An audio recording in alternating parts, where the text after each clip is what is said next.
Durante los últimos 10 años, el desempleo había dejado de ser un problema de la economía argentina. Desde que asumió el gobierno de Macri, volvió a aparecer la situación del desempleo y la pérdida de trabajo como uno de los problemas. Pero en el modelo económico del macrismo, ¿este es realmente un problema? ¿Es una consecuencia no deseada de un modelo económico? Hoy estamos con Hugo Yasky y vamos a hablar del salario y el empleo al final del túnel. Hugo Yasky, ¿cómo está? ¿Qué tal? Muy bien. Bien. Bueno, ¿es una consecuencia no deseada del modelo de Mauricio Macri, del modelo neoliberal, la pérdida de empleo? En realidad es uno de los resortes principales de la política del neoliberalismo, el desempleo. Para los neoliberales un grado de desempleo alto asegura gobernabilidad. ¿Por qué? Porque el desempleo es un disciplinador social de las demandas, por ejemplo, salariales. Y sobre todo, el desempleo genera las condiciones que permiten tirar a la baja los salarios. Porque cuando existe desempleo, cuando hay una cola de trabajadores en la calle esperando para un puesto de trabajo, el que está en ese puesto de trabajo sabe que está condicionado, y el que lo emplea sabe que le muestra la cola y le dice: por la mitad de lo que vos me pedís, yo tengo 20 tipos esperando afuera. Ese es el papel que cumple el desempleo, más allá de otros como la famosa teoría del enfriamiento de la economía. En un país que sustentaba su economía en el mercado interno y en el consumo interno, liquidar el empleo es una manera de que caiga el poder de compra, y con eso esa famosa fórmula de que si decrece el poder de compra, decrece en algún punto la inflación, aunque parecería que la teoría les está fallando, porque hace 6 meses que decrece el poder de compra, aumentan los precios y a la vez sube la inflación. Eso porque además el desempleo está acompañado por otras medidas, ¿no?, que implican un trasvasamiento de riqueza de los sectores populares a los sectores concentrados, entre ellas el tarifazo, ¿no?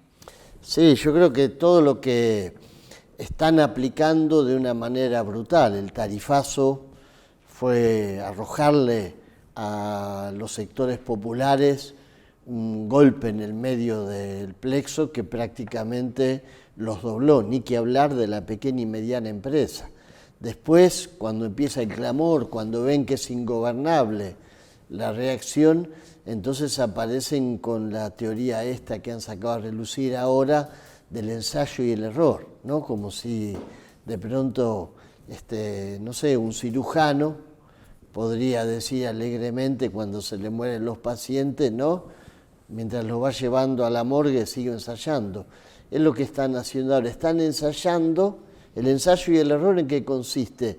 En ver qué capacidad de reacción o hasta cuándo ellos pueden soportar la reacción de los sectores populares.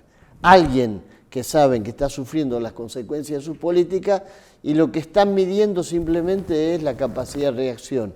El tarifazo es terrible porque no está resuelto. Ahora dicen que están acomodando, están graduando el nivel del aumento, pero en realidad lo que están haciendo es tratando de corregir para morigerar la protesta social, que es lo único que los puede parar.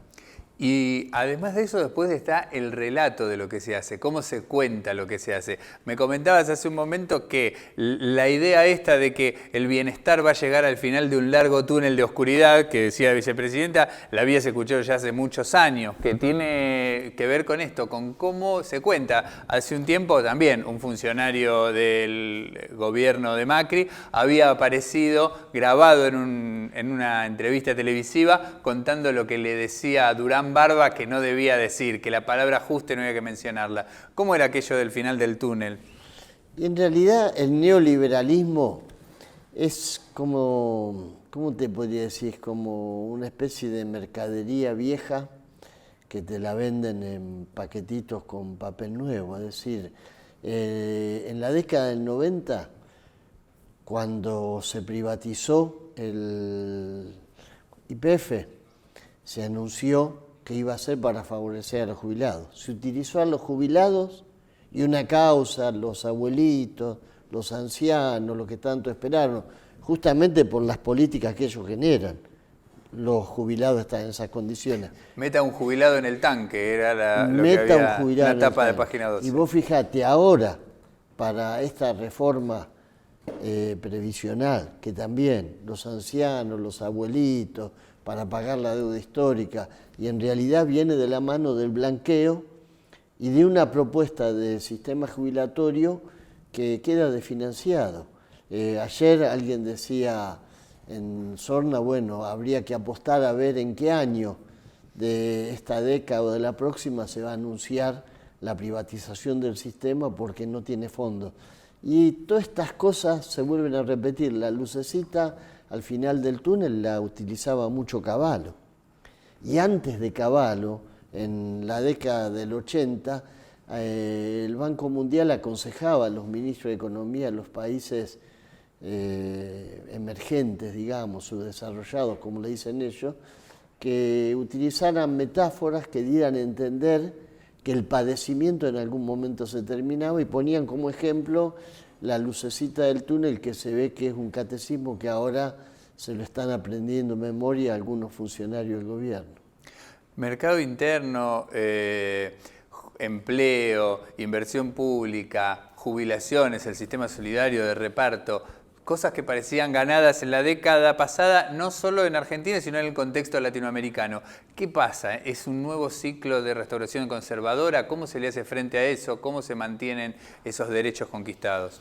Y yo creo que desde ya hay una avanzada del neoliberalismo en toda la región.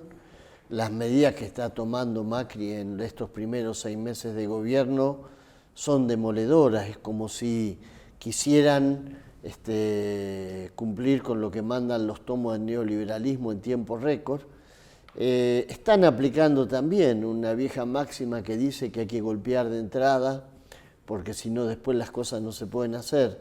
Y todo va a depender de la capacidad de reacción de los sectores populares, de nuestra capacidad de organizar la protesta, de plantearla en términos que articulen a distintas fuerzas sociales sacudidas por el ajuste.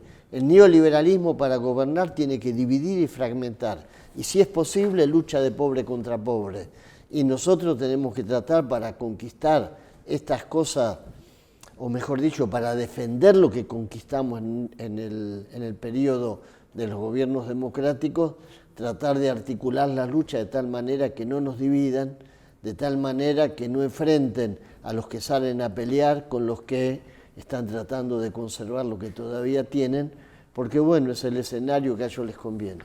Muchas gracias, Hugo, por haber compartido. Eran las reflexiones, la lectura de Hugo Yasky, el secretario general de la CTA. Y ahora vamos a la columna del día de hoy.